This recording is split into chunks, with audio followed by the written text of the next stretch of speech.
Joining me live from Abuja is a former coach of the Super Eagles and former Secretary General of the Nigerian Football Association, Mr. Fani Amu. Thanks a lot for joining us on the News at 10. Thank you so much. Yeah, it appears that the prediction of Achilles the Cat was right and Russia won.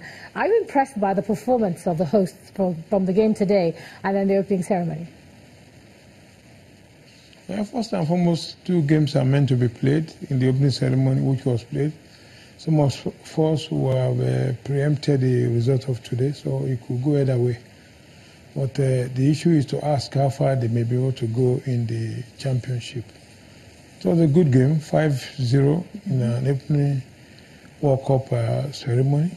Well, it's good for the host team, at least to keep the hope alive for others to continue.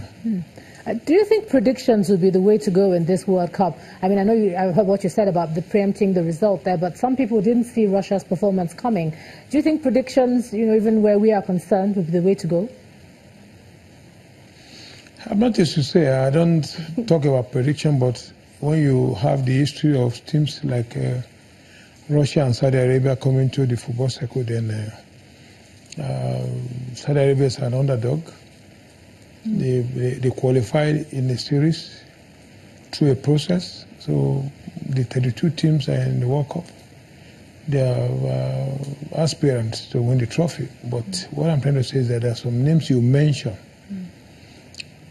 and you know that you even predict their performances. So it could go either way. And I was looking out to see if the video assistant referees would feature in the game. I don't think they were called in the opening one with Russia and Saudi Arabia. What's your take on that? Do you think it will slow down match play, as people have said? It's an experiment by FIFA. The Premiership tried it, and it was said officially that it will be used in the World Cup in Russia. So let's see how it goes. But like I said, it's an experiment. Okay, now let's look at our team now. We lost our last two friendlies, and many have said that if we can just exit the group we're in, then we would have done well. What do you think our chances are? The team preparation was not faulty. You could have a preparation that would make you to win all the games, and going to the main championship become a disappointment. It's better we had it rough now, so that in the championship itself, they were very careful by the games. With our third match against Argentina, it will be much safer if we win the first two games. If we have at least 5 points in the first two games and have a draw against Argentina. But if we now have Argentina to decide our hope, there's an issue there. And looking at our performance in the World Cup generally, second round, first round, do you think we can surpass what we've done in the past? Yeah, I was fortunately in the second round in '98 as a chief coach under Bora. Nigerians said that was the worst performance. In 2002, they said worst. So what I'm trying to say is, I don't want to push the team so hard. Like I said, let's win our first two games and have the last game against Argentina so that we can go into the second round. That is most important. Then we'll take it up from there. All right, you've been in this position before. Let me just ask you finally. I know you don't want to preempt anything, but how do you think they should approach their matches? We've heard a lot about the coach and how he likes to play from the wings. How should we approach our matches now, seeing what Russia has done on this first day? Yeah, first and foremost, the coach, we should always have absolute confidence on the coach, because we can't do anything otherwise, because you can't change him. He has started building the team. The turnaround they had was after they lost to South Africa in Uyo. And thereafter, they've been having their strength positively. But however, I always tell those that like to know, and the acclaimed bookmakers who said they're going to win the World Cup, I said, look, I have seen that team as a very young team, very enterprising. People are willing to play. And we should just have a solid preparation for 2022 World Cup finals. That is a realistic word to be used, but I'm not a soccer fan. Those who like to lick the boots of those who are in charge, I'm not. I have said we have a very solid, useful team. So that ahead of 2022, we could have at least 9 of those players that will perform wonders in Qatar. Because Right. if you watch the past teams and teams who are doing very well, they prepare their teams ahead, like 4 World Cup ahead or 3 World Cup ahead, with an average age of about 19 to 22.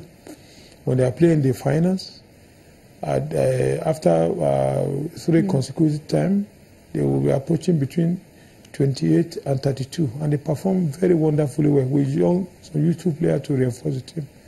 So our focus will be to have a solid team, a foundation that will play 2022 World Cup finals. That's my own stake. All right, former Secretary General of the Nigeria Football Association, Mr. Fani Amu, thank you for joining us on the News at 10 tonight. Let's move on to some other stories. Unemployment is said to be the reason for migration in Nigeria, one of the reasons, and that's why the federal government is taking empowerment to the people in communities to stem this tide. Earlier today, the Vice President, Professor Yemi Osinbajo, flagged off the MSME clinic in Edo State and also inaugurated the South-South Innovation Hub to help small businesses thrive.